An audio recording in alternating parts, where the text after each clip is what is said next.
Muy buenos días a todos, amigos, amigas. Hoy me gustaría hablaros de Kafka y de dos de sus libros más famosos, El proceso y La metamorfosis. Kafka, Franz Kafka, nació el 3 de julio de 1883 y falleció en junio de 1924. Fue un escritor bohemio en lengua alemana nacido en Praga, actual capital de la República Checa. Su obra, una de las más influyentes de la literatura universal, es una de las pioneras en la fusión de elementos realistas con fantasiosos o fantásticos, y tiene como principales temas los conflictos paterno-filiales, la ansiedad, el existencialismo, la brutalidad física y psicológica, la culpa, la filosofía del absurdo, la burocracia y las transformaciones espirituales. En este libro, en el proceso, tenemos a un protagonista llamado Joseph K. Una mañana, estando todavía acostado, esperando a que la patrona de su pensión le llevara el desayuno, aparece un señor que le dice a Joseph K. que está detenido. Extrañado, Joseph K. sale de la habitación para ver si todo sigue exactamente igual y el primer desconocido, que se llama Franz, le presenta a un segundo desconocido que corrobora que está detenido. No le dicen el por qué y K evidentemente piensa que es un atropello.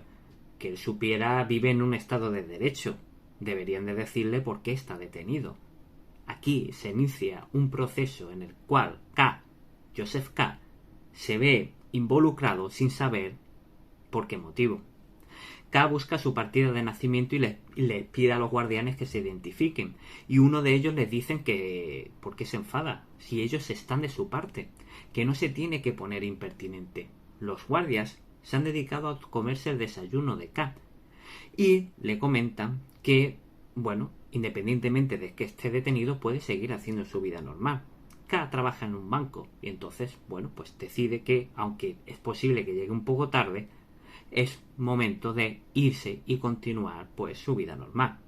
El inspector, de hecho, se lo dice, le dice que puede seguir haciendo su vida normal sin ningún tipo de impedimento. Entonces K se va al banco y antes de irse, sí es cierto que el inspector de estas personas le comenta que le van a acompañar al banco, tres personas que estaban por ahí por la pensión. Y estas tres personas trabajaban para K en el banco. En el segundo capítulo tenemos las conversaciones con la señora Grubach y luego con la señorita Busner. K echa todo el día en el banco, sale y esa noche pues va a hablar con la señora Grubach, que es la patrona de la pensión. Ella le cuenta que esa misma mañana en la que han ido a detener a K sin habérselo llevado, ella ha escuchado a los guardias hablar sobre el proceso de Joseph K. Pero es cierto que está detenido, pero ella considera que no es grave, porque ella ha escuchado que, bueno, la han detenido, pero no es como cuando se detiene a un ladrón. Resulta que la pensión también vive una señorita llamada Busnes. Y esa mañana K y los guardias habían entrado en la habitación de la señorita Busnes, había desordenado un poco esta habitación y K se queda hasta tarde despierto para hablar con ella. Y una vez que ella llega, K le pide perdón por si ha encontrado algún tipo de desorden en la habitación, aunque la patrona ya la había limpiado y ordenado. Y bueno, pues ella intenta desprenderse de él, le dice que ya es tarde y que no tiene necesidad de que él esté en la habitación, y bueno, se despide dándole un beso. Todo esto va pasando porque K se va involucrando en su proceso un poco sin saber qué pasa. No sabemos lo que está pasando en realidad. O sea, es una situación absurda. Él es consciente de que es absurdo, pero esto no le quita elementos que pueden ser reales. Es como si él estuviera viviendo un sueño, como cuando estás viviendo un sueño y todo lo que estás viviendo te parece real, aunque sea auténticamente descabellado. Vamos a un nuevo capítulo y acá lo citan para interrogarlo un domingo. y entonces lo citan, es un día nublado, en una especie como de barrio periférico, marginal, se mete en un edificio buscando a la comisión de investigación, y como no sabe dónde está, se inventa que él está buscando un carpintero llamado Lance, va habitación por habitación, piso por piso, llamando y preguntando por un tal carpintero Lance. Y llega a una vivienda y bueno, pues la gente le dice que no lo conocen, pero preguntan a otros vecinos, lo acompañan a otra vivienda. Total, hay un momento que llega a un piso y una mujer le dice que entre. Llega y el salón está lleno de gente, y como si parece una asamblea política, y un niño lo lleva hasta una sala. Esa sala está dividida en dos partes, hay gente en la parte izquierda, gente en la sala derecha, y resulta que es un tribunal. Hay un juez, y un juez le pregunta si él es un pintor de brocha gorda, y se queda como trastornado. Es una escena como si estuvierais viendo una película de David Lynch. O sea, él está ahí, entra en una casa, en una vivienda, y resulta que es un juicio y lo están juzgando. Entonces K empieza a hablar al público, está diciendo, bueno, que su juicio es una farsa, y cuenta todo desde que lo han detenido, y también habla de la corrupción del sistema, que pretenden anular a un individuo como él. Y de golpe y porrazo, la mujer que estaba limpiando ese piso, esa vivienda, y que había hecho entrar a Joseph K, pues se ve un poco como un chico se abalanza sobre ella gritando, y esto pasa, y en ese momento pues K decide marcharse.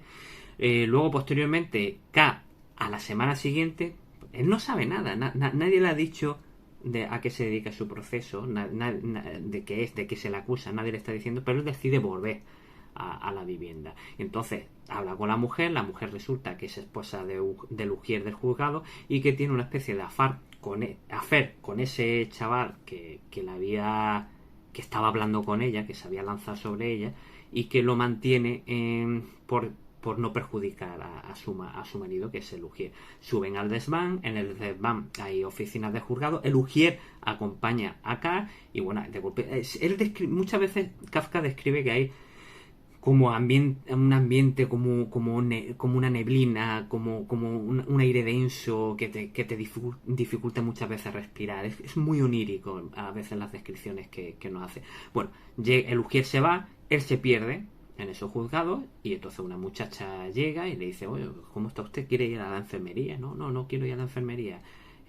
Aparece un hombre que es un informador, casi se desmaya, lo acompaña, y al final termina saliendo de ese edificio, y aquí se termina. Luego hay un nuevo capítulo en el que también es absurdo. Este me pareció muy absurdo.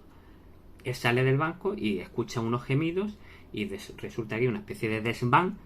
Entra en el desván y encuentra que es un trastero, que los guardias que la habían detenido el primer día están siendo azotados por un tipo vestido de cuero. Y como él, porque se había quejado de la detención y de los inspectores y de estos guardianes en el juicio, pues estos guardianes dicen que por culpa de él lo están azotando. Y se queda tan tranquilo. Escucha a los ordenanzas llegar y sale corriendo. Bueno, pues sigue el proceso, cae en el banco, un tío suyo va a buscarlo, se han enterado del proceso, dice que tiene que ir a buscar un abogado, lo lleva a casa de un abogado, resulta que el abogado está encamado porque está enfermo, la enfermera del abogado lo cuida, pero bueno, resulta que el abogado en ese momento dice que puede ayudar, y que él conoce el proceso de Cap, y que lo pueda ayudar. Y en ese momento Cap se ausenta un momento porque escucha un plato romperse, medio se lía con la enfermera, que se llama Lenny, y una cosa, bueno, se medio lía, y ella dice que le va a dar la llave de la vivienda. Sigue, cada vez trabaja peor, está ausente prácticamente a nivel mental en el banco, el director adjunto le quita clientes, pero un día aparece un fabricante, el fabricante le dice que se ha enterado también del proceso. Aquí todo el mundo opina sobre el proceso, y todo el mundo resulta que, entre comillas, quiere ayudar acá. El fabricante le habla de un pintor, el pintor trabaja para los juzgados y le recomienda que vaya a visitar al pintor. Entonces K se va a hablar con el pintor, que también vive en un ambiente pues totalmente muy muy pobre, y el pintor pues empieza a hablarle de los tipos de procesos que hay, que él puede hablar con jueces subalternos, pero él no puede ayudarle a que lo absuelvan, pero a lo mejor a él le interesa que haya una especie de aplazamiento indefinido. Le interesa que haya un aplazamiento indefinido. Y todo eso se lo cuenta el pintor. Le habla como si supiera de la burocracia judicial perfectamente. Bueno, se mosquea, se enfada, decide despedir al abogado. Ese día que va a despedir al abogado hay un comerciante. El comerciante quiere abandonar al abogado, y tiene 5 abogados más, pero tiene como el síndrome de Estocolmo. Es maltratado, es vejado por el abogado, pero no lo puede abandonar. K sigue cada vez peor en el banco. Un día le encargan que acompañe a un cliente italiano a visitar la ciudad, y él se va a la catedral, y en la catedral pues bueno, un cura que está en el púlpito grita el nombre de Joseph K., dice que es el capellán de la cárcel y que conoce su proceso, le cuenta una historia rarísima y también le da consejos. Aquí todo el mundo le da consejos a Joseph K., pero todavía no sabemos de qué le acusan. Así que un día van a buscarlo, lo detienen, se lo llevan a la casa, se lo llevan a las afueras de la ciudad y lo acuchillan. Y lo acuchillan. Y no sabemos de qué va el proceso. No sabemos lo que pasa. ¿Vale? Y te quedas frío. Y por último, la Metamorfosis, que es es un librito muy, muy breve. A mí me gusta más que el proceso, es mucho más crudo. Es un día que, bueno, aquí podemos ver la degradación de un individuo, primero como miembro, como dicen en el prólogo, de la sociedad, luego como miembro de la familia y luego como individuo mismo. El protagonista se llama Gregor Samsa y una mañana pues se levanta convertido en un bicho enorme. Podríamos suponer que es un escarabajo, aunque no lo dice, pero por las descripciones podríamos suponer que es un escarabajo. Se miraba él describe cómo se mira la barriga marrón y cómo tiene unas patitas que no tienen nada que ver con sus piernas humanas. Y Samsa trabajaba como viajante, pero no le gustaba su trabajo. O sea, él aguantaba ese trabajo única y exclusivamente para llevar dinero a casa y que pudieran los padres afrontar la deuda contraída hacía tiempo, porque habían tenido un negocio y entonces habían contraído una deuda. Toda la familia, padre, madre y hermana, dependen del sueldo de Gregor. Y ese día tenía que levantarse a las 5 y la madre llama a la puerta, era a las 7 menos cuarto, le pregunta si no tenía que ir de viaje. Gregor le contesta, él piensa que su voz es la de siempre, pero sale una especie como de pitido. La madre escucha algo, no sabemos si entiende las palabras, algo, y se tranquiliza. El Gregor intenta levantarse, eran ya las 7. La espalda describe como la espalda era dura, la parte delantera más sensible, y bueno, él dice que a las 8 evidentemente tiene que estar fuera. Escucha el timbre, viene un apoderado de su almacén. Gregor coge el impulso, se tira de la cama, la alfombra amortigua el golpe, pero se escucha, este golpe lo escucha el apoderado. Entonces la hermana se acerca a la habitación, susurra que está ahí el apoderado, él dice en voz baja que lo sabe, su padre lo llama, le pregunta que por qué no ha cogido el tren y que el apoderado ha venido a buscarlo. La madre de Gregor le dice al apoderado que la madre siempre va a defender a Gregor, que está enfermo y que solo él vive para el almacén, que por favor lo perdone. El padre pregunta si puede entrar porque la habitación está cerrada con llave. Gregor dice que no, pero el apoderado empieza a hablarle a la puerta, le echa en cara que no trabaja bien, que su trabajo da que desear, que cómo hace que sus padres vivan esa situación, y Gregor le dice que espere, que va a abrir, que se siente indispuesto, que está medio que se ha levantado, que se está levantando, pero ellos no entienden nada. Y el apoderado dice que bueno, que escucha una voz como de animal, y la madre sigue muy preocupada. Le dicen a la hermana que vaya a buscar un cerrajero y también la madre que vaya a buscar un médico, pero Gregor se levanta, consigue con la mandíbula abrir la puerta. Y bueno, una vez que se abre la puerta, el apoderado se va, se está yendo, y los padres se llevan la mano a la cabeza, ven la situación, ven en qué se ha convertido Gregor. Gregor sale, él habla, pero claro, no lo entiende y le está diciendo al apoderado que no se vaya, que interceda, que es un buen trabajador. Y el apoderado se está marchando y Gregor empieza a andar con sus patitas Su madre está horrorizada, tropieza, tira una cafetera, pero él sigue corriendo detrás. Pero el padre empieza con un bastón a amenazarlo y a silbarle para que vuelva a su habitación. Vuelve a su habitación, se encajona en la puerta porque no puede entrar bien, le mete una patada, le propina una patada su padre y entra con el impulso en la habitación sangrando a borbotones. Su hermana, que es la que empieza a cuidar, le deja un cuenco de leche, a él no le gusta de la leche, pues bueno, otro día la hermana le lleva fruto seco y fruta podrida, que es lo que empieza a comer el Grego, pero se la lleva 2 veces al día por la noche, cuando los padres están acostados, y después de comer cuando están en la siesta. Su hermana toca el violín y entonces, bueno, pues Gregor empieza a hablar, a reflexionar sobre lo bien que toca la hermana y que a él le hubiera gustado haberla llevado a un conservatorio. Gregor es consciente en todo momento de las conversaciones de sus padres, ¿vale? Y entonces él es consciente, a pesar de su situación, de lo que hablan los padres. Y él creía que estaban arruinados, pero el padre tenía un pequeño capital ahorrado que la vida sobrado del negocio y, bueno, independientemente de eso, se ponen a trabajar. El padre de ordenanza y su madre y su hermana en una tienda y su madre también se pone a trabajar. Los tres se ponen a trabajar duramente. Un día deciden, la madre y la hermana sacan todos los muebles porque evidentemente Gregor no necesita los muebles. Cada vez que la hermana lleva la comida a la habitación, Gregor se esconde debajo de un sofá o ya coge una sábana de lino y consigue esconderse.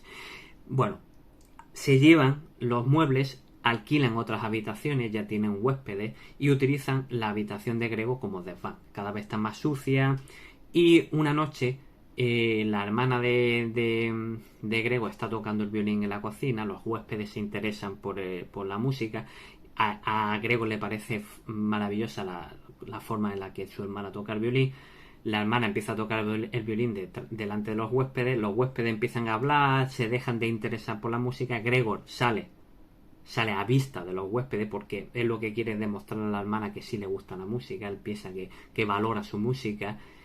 Y bueno, los huéspedes pues se echan la mano a la cabeza. ¿Qué es esto, por favor? ¿Qué es esto? ¿Qué es este bicho? Y avisan al padre diciéndole que no piensan. Uno de ellos dice que no piensa pagarle, los otros dos secundan la propuesta del primer huésped. Y al fin y al cabo, bueno, lo empujan, vuelve a la habitación y la hermana dice que se tienen que librar de este monstruo, que ya no es su hermano. Bueno, lo único que hacen es perjudicar a toda la familia. Y entonces, bueno, el padre y la madre están totalmente de acuerdo. Y bueno, ya Gregor comía cada vez menos y un día, pues bueno, amanece muerto. Y se lo encuentra una asistenta que trabajaba para ellos. Y la familia lo vive como una liberación. Porque al fin y al cabo han conseguido, pues, liberarse de que un bicho siguiera viviendo. Lo que yo destacaría es que Gregor en todo momento es consciente de lo que pasa en su casa y de que se ha convertido en un peso y que él apoyaba a su familia. Entonces vemos esa degradación. Primero lo despiden del trabajo, luego la familia lo aísla y luego él mismo se destruye como individuo en el momento que decide no comer y morir por inanición.